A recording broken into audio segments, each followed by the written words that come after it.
50 years ago, come on in Vogue, a young woman named Beverly Johnson made history as the first black model to appear on the cover of Vogue magazine. Drop the microphone, Miss Beverly. Many fashion industry figures at the time didn't think that the glass ceiling could ever be broken, but they hadn't seen Beverly Johnson in action.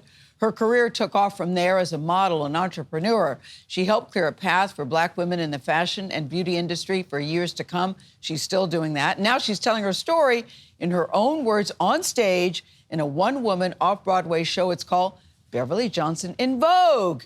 We are very thrilled and excited to say that Beverly Johnson in Vogue is here in our studio. Hello, Beverly Johnson. Hello, everyone. Hello. Thank you so much for that introduction. No, we're so excited to have you here. Can we just go back to that moment? We've been showing the cover all morning. Yes. Did you know when you took the picture that you were going to be on the cover? Do you remember this? Well, in those days, you never knew if you were on the cover until you were on the cover. So I literally got that phone call in the morning and said, by Wilhelmina, you're on the cover. I said, what do you mean? You're on the cover of Vogue magazine. Wow. And I just took off. I did put on my shorts, and I ran down to the, to the newsstand to get it. So you don't get an advance copy to take a look, none of that kind of stuff. You don't get anything, but also you have to pay for it, and I didn't have any money. Okay. Oh, But wow. I wanted to take the cover home, and I said I'd be right back. He said, yeah, right. Typical New York. You couldn't convince him this is me? I wouldn't even But look at that face, Beverly. When you look at that face, your face back in the day, what do you think? Put the cover back up. There it is. There it is, yeah. What do you think when you look at her? When I first saw the cover, I said, wow. And it's pretty, too. You know what I mean? Because you never knew back in then those days whether it's going to be pretty or a little, off. No, I really love it. I'm so proud. And I was trying to think of what am I going to do for the 50th anniversary of this cover. And I said, my one-woman show. We had started in West Hollywood. Then COVID came, and so we did it in Palm Springs, where I live. People loved it.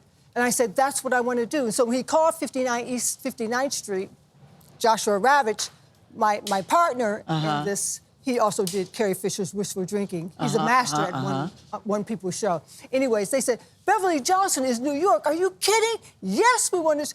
I was like, I never had anybody really just accept that. They don't know. Just like that. Just like that. Yeah. And so that's why I'm here. You are aware that you're Beverly Johnson. No doubt about it. And listen, at the time when you were trailblazing, maybe you didn't know that you were opening doors, but when did it sink in that you were creating a way for inclusivity and diversity? It was when I got a PR agent, Salters. They were like with the cigars and everything. No, you don't have anything to talk about. And then finally, when the cover came out, he said, yes, we want you as a client. And it wasn't until I was interviewed and said, how does it feel to be the first black woman on the cover of Vogue? I said, I am?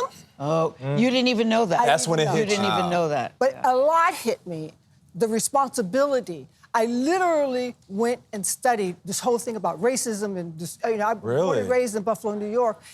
And we grew up in an all-white neighborhood. But of course, there's black people everywhere. But I didn't know the depths of that. I used to watch the civil rights movement on my black and white television. And that's why I wanted to become a lawyer. Wow. So the whole thing kind of collided. And did you feel pressure? None. None, no. I felt like, I'm a competitive swimmer. I can handle it. Did you feel prepared? Yeah, I wasn't prepared, but I'm a student, so I got prepared. I found out, what it meant and who are the great photographers. It was just a lesson in fashion and photography and the ballet, the opera. Right. And as you sit here today, Beverly, you feel what? You're feeling pretty good. You have a one. I feel amazing because I have 4 delicious grandchildren and 2 bonus I could cry. When people come up to you and say, wait till you have grandchildren, I say, I can wait.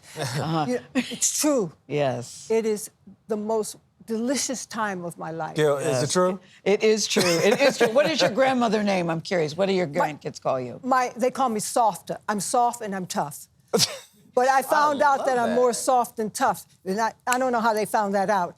But it's just the best time of my life. I love taking over for my daughter, Anansa, who's getting married to Matt Barnes. Softer. And they Oh, have a new okay. television show coming out, Barnes Bunch. So I love taking over so that they can have some special time together. You know what I love? I love that here, we sit here 50 years later still celebrating you, and That's you were right. still doing it, Yes. and you were still successful and still looking gorgeous and glamorous. Thank you really. so Still much. leading the way. Still leading the way. And just so many people supporting me. You know, you're going to love this Spree A1 because it's artificial Beverly intelligence for changing your clothes. You never have to take Soft your but clothes tough. off in the way. Beverly Johnson, we salute you, we celebrate you, we thank you.